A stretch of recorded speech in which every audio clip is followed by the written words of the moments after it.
አንዴ ከይቅርታ ጋር ለዚህ ለምትመለከቱት አረብ አያውቁንም ለካ አውቁንም የሚለው ሙዚቃ የሚጋብዝልኝ ሰው ይኖራል ማለት ያው ይገልጸዋል ብዬ ስላሰብኩ ነው። አስባችሁታል? ለ14 ዓመት ያክል እንግዲህ ምንም አታመጣም ማንም የላትም በማለት እንደፈለገ ሲያሽከረክራት ለነበረችው ሰራተኛው እሷ እንደዚህ ከክብር ቦታ ተቀምጣ እሱ ደግሞ እንዲተዋርዶ 60 ሺህ የሳውዲ አረቢያ ሪያል ወይንም ደግሞ 2,214,000 የኢትዮጵያ ብር ሲከፈላት እንደማየት ምን የሚያስደስት ነገር አለ? እኔ በጣም ደስ ብሎኛል። እውነቴን ነው የምላችሁ።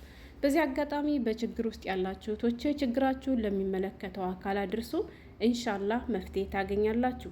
አሰላሙ አለይኩም ወራህመቱላሂ ወበረካቱ። ክርስቲያን ወገኖቼ ሰላም ብያለሁ። እንዴት ናችሁ? እኔ ያለው አልሐምዱሊላህ መይሙን ሸቃሊት ነኝ። ዛሬም በአዲስ ቪዲዮ መጥቻለሁ። አብራችሁኝ ቆዩ። ለቻናሉም አዲስ ከሆናችሁ ላይክ፣ ሰብስክራይብ በማድረግ ቤተሰብ ሁኑ። ውድ ቤተሰቦች ዛሬ በጣም ደስ በሚል ቪዲዮ የመጣሁት ይህን ነገር አይቼ ማለፍ አልቻልኩም ማለት ነው። እሱም ምንድነው መሰላችሁ? እንግዲህ ላልሰማችሁ ነው፣ የሰማችሁ ሰምታችኋል።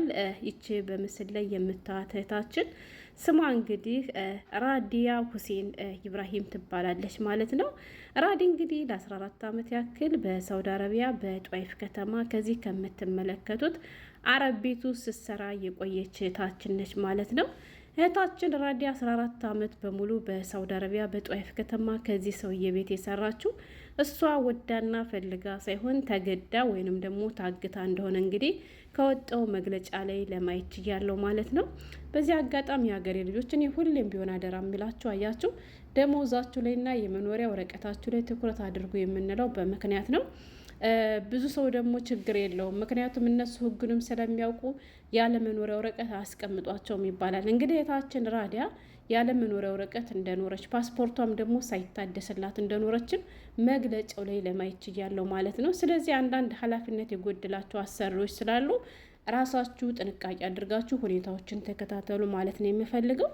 እንግዲህ ውድ ቤተሰቦቼ እህታችን ራዲያ 14 ዓመት ከዚህ ሰውዬ ቤት ከሰራቻቸው አመታቶች መካከል ደግሞ ለ5 ዓመት ያክል ምንም አይነት ደሞዝ አልተከፈላትም ነበር።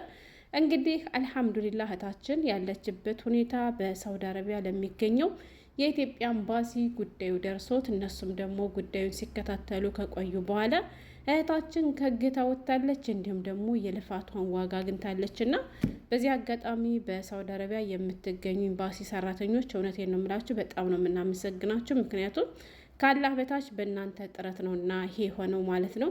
በዚህ አጋጣሚ በሌላ አረብ ሀገራትም ያላችሁ ኤምባሲዎች እባካችሁን ከሳውዲ አረቢያ ኤምባሲዎች ተማሩ ማለት ትፈልጋለሁ። አሁን ላይ በሳውዲ አረቢያ የሚገኘው የኢትዮጵያ ኤምባሲ መሻላ ይቅርታ፣ በባለፈው በሳውዲ አረቢያ በሪያድ ከተማ የሚገኙ ኤምባሲያችን በወንድማችንና እንዲሁም ደግሞ በእህቶቻችን ላይ ታሪክ ሰርቶ አይተናል። እነሱም ደግሞ የሚገባቸውን ካሳ እንዲያገኙ አድርጋቸዋል። ዛሬም ደግሞ እንግዲህ በሳውዲ አረቢያ በጅዳ ከተማ የሚገኘው የኢትዮጵያ ቆንስላ ይሄን ነገር አድርጋችሁ ስላሳያችሁ እናመሰግናለን። ዱባዮቹ ሴት ናችሁ፣ በተለይ ዱባይ ወንድሞቻችን እየተሰቃዩ ነው። ባካችሁን አለን በሉ፣ ከነሱ ተማሩ። እንዲሁም ደግሞ በሳውዲ አረቢያ የምትገኙም ይልመድባችሁ ማለት ነው የምፈልገው። እስኪ መጀመሪያ የወጣውን መግለጫ ላካፍላችሁና ከዛ ወደ ዝርዝሩ መለሳለሁ ማለት ነው። አሰማችሁታል የሀገሬ ልጆች? ወላሂ እንደዚህ አንድ አረብ ያላግባብ ሰራተኛውን ሲበድል ስለቆየ ብቻ ማግኘት ያለበትን ቅጣት አግኝቶ እንደዚህ በየሶሻል ሚዲያው ሲዘዋወር እነሱም ደግሞ በየሚዲያቸው ሲያስተላልፉት አንዳንድ ኃላፊነት ለጎደላቸው አረቦች ራሱ ይማሩበታል ብዬ ተስፋ አድርጋለሁ። እነሱ እንደሚያስቡት ማንም እንደሌለን ምንም እንደማይፈጠር አድርገው የሚያስባሉ። ግን ደግሞ ምን እንደምናመጣ እንደዚህ አድርጎ ማሳየቱ በራሱ ትልቅ ነገር ነው ብዬ አምናለሁ። እና ሸር አድርጉ፣ ዝም አትበሉ። እውነቴን ነው የምላችሁ፣ ሸር አድርጉ። እሷ መታ እሷ ለምነው ሳይሆን እሷ በክብር ከሚገባት ከሀገሯ ኤምባሲ ላይ ቁጭ ብላ እሱ ደግሞ ጫማ ዝቦ ሄዶ ነው እንደዚህ እየሰጣት ያለ ብሩን ማለት ነው። መልካም ዜና ይላል። የመዳም ቅመም 2,214,000 የኢትዮጵያ ብር ተከፍላት። የኢትዮጵያ ቆንስላ ጽሕፈት ቤት ባደረገው ጣልቃ ገብነት ታግታ የነበረች ዜጋ ነጻ ወጥታለች። የ5 ዓመት ደሞዝም ተከፈላት ይላል። በሳውዲ አረቢያ ጅዳ የሚገኘው የኢፌዴሪ ቆንስላ ጀኔራል ጽሕፈት ቤት ባደረገው ተከታታይ ጥረት ወይዘሪት ራዲያ ሁሴን ኢብራሂም የተባለች ኢትዮጵያዊ ዜጋ ከችግር ወጥታለች። አልሐምዱሊላህ። ወይዘሪት ራዲያ በህጋዊ መንገድ ወደ ሳውዲ አረቢያ ከመጣች በኋላ ላለፉት 14 ዓመታት በጧይፍ ከተማ በአሰሪዎቿ ቤት ታግታ መቆየቷም ተገልጿል። ከእገታው በተጨማሪም የሰራችበት ደሞዟንም ተከልክላ ነበር። አያችሁልኝ ስንት አላህን የማይፈራ መሰላችሁ። ለስሙ ሀዲሱን ቁርአኑን ያውቁታል እንጂ እናትዬዋ እንደው አላህ የስራቸውን ይስጡ። ግን በመጨረሻም እየተዋረዱ እያየን ነው። ያዋርዳቸው።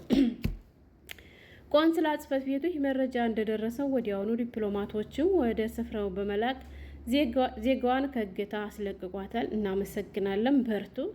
ከዚያም በላይ ለ5 ዓመታት ያክል ያልተከፈላት የነበረውን ቀሪ ደሞዟንም 60 ሺህ የሳውዲ አረቢያ ሪያል እንዲከፈላትም ተደርጓል። በርቱ።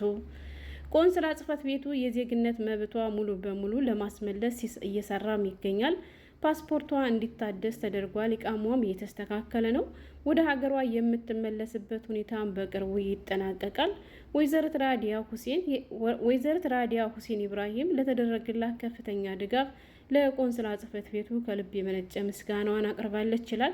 ምን እሷ ብቻ እኔም ደግመዋለሁ። የእውነት እንዲህ ነው ለዜጋ መድረስ ብቻ ይልመድባችሁ ነው የምለው።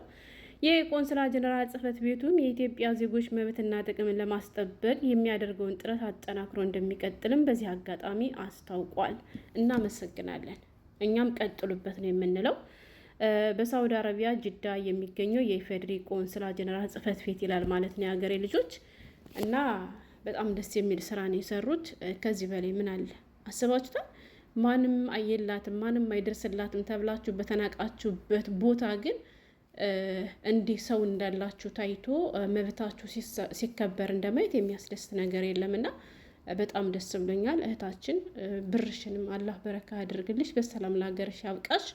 እንዲሁም እንዳልኳቸው እኔ ከሁሉም በላይ የሚያስደስተኝ አረቦች እንደዚህ የሚገባቸውን ቅጣት ሲያገኙ ሌሎች አረቦች ከነሱ ይማራሉ ብዬ ነው። ገባችሁ? አንዳንድ ኃላፊነት የጎደላቸው ደሞዝ በአግባቡ ለማይሰጡ ሰራተኛ ለሚበድሉ እንዴ እንደዚህም አለ እንዴ ህግ አለ እንዴ የሚከታተልላቸው አካል አለ እንዴ ብለው እንዲሉም ይሆናል ብዬ ስላሰብኩ ነው እንግዲህ ቪዲዮንም ይዤ የመጣሁት። እናንተም ደግሞ ሸር በማድረግ ላልሰሙ አሰሙ። እንዲሁም ደግሞ በችግር ውስጥ ያሉ እህቶች እንደዚህም ተደርጎ መፍትሄ እንደሚገኝ እንዲያውቁ ሸር አድርጉላቸው ማለት ነው። የሀገሬ ልጆች ዝም አትበሉ እሺ። ለሚመለከተው አካል ከደረሰ እናንተ ትክክለኛ ማስረጃ ካደረሳችሁ የማትወጡበት ወይንም ደግሞ ገንዘባችሁ የማይመለስበት ፍትህ የማታገኙበት ምንም አይነት ምክንያት የለም። ምክንያቱም ሀገሩ አረብ ሀገር ነው፣ ህግ ያለበት ሀገር ነው። በሳውዲ ህግ ቀልድ የለም የምንለው በምክንያት ነው። እና እምዬ ሳውዲ በረከትሽ ለኢትዮጵያ የሚደርባት እላለሁ። ይሄ ነበር የዛሬ መልእክቴ። ስለተከታተላችሁኝም ከልብ አመሰግናለሁ። እንግዲህ የሰው ደስታ የሚያስደስታችሁ ቪዲዮ ላይክ እያደርጋችሁ ቆዩ ነው የምለው። ሌላ ምንም አልልም። እሺ ሰላም ሁኑልኝ። ራዲዬ እንኳን ደስ አለሽ የኔ ምስኪን እህት። ደግሞ ስታምር እዩዋት እስኪ ማለት ነው። ባባዬ አንተ ወራዳ ምን አለ ቀደም አድርገን ብትከፍለው የሁሉ ውርደት ከሚያመጣ በየሶሻል ሚዲያው ተለጥፈ እንግዲህ የማንም መሳለቂያ ከምትሆነው የእኛ ብቻ መሰለ እንደምነው የራስ ዜጎች ሰው መስለ ሰራተኛ ቀጥረ ልክ እንደ ሌሎቹ እንደ ጀግና አረቦች ማለት ነው በነፃ የድሃ ልጅ እየገዛ ኑረ እንዲህ ስትዋረድ ግን አሁን ከጓደኞች ፊት ከስራ ቦታ እንዴት ነው የምትቆመው? አንድ ውርዴታ መክፈል ላይ ቀር ምን አለበት ክብር አስበ ብትከፍል እንደው ጉድ እኮ ነው። ሀራም ስትበላ ኑረህ ማለት ነው። እንዲህ የኢትዮጵያ ጀግኖቹ አንገትህን አንቀው አስከፈሉ። ለዚህም ነው አያውቁንም ለካ አውቁንም የሚለው ሙዚቃ ጋብዙልኝ ያልኳቸው ሀገሬ ልጆች። በጣም አወራሁባችሁ። አንቺ ወረኛ እንደምትሉኝም አልጠራጠርም። ደስ ሲለኝ እኔ እንደዚህ ነው የሚያደርገኝ ማለት ነው። ሰላም ሁኑልኝ።